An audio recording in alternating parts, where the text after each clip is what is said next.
From FXEmpire, this is Chris taking a look at the nat gas market, and as you can see, we are approaching the 340 level. This is an area that has been important if you go back further a couple times.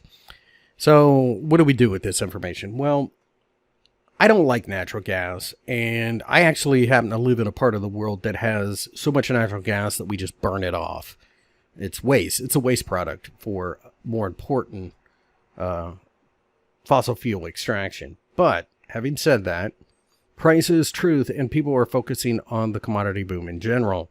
So we have a scenario where it doesn't need to make sense, because this time of year, typically nat gas does fall kind of hard.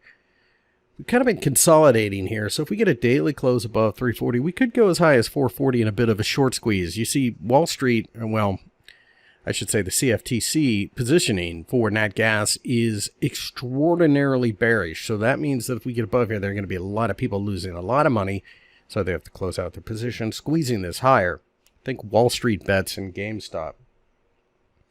So at this point, if we take out the Monday candlestick to the downside, I'd be willing to short. So even though I don't really like this trade, that is the trade that is setting up. If we break out, we break out. And a measured move's about $1. And if you look at historical charts, the real resistance is probably closer to 450, but you know, at that point you're kind of splitting hairs. If we do break down below here, we could make a move towards this gap, but right now this is a knock-on effect, I think, from commodity boom in general. There is a lot of demand for nat gas in Europe. I don't know if that plays into this either. But right now, it looks like we are setting up for something big, either big failure or big move to the upside.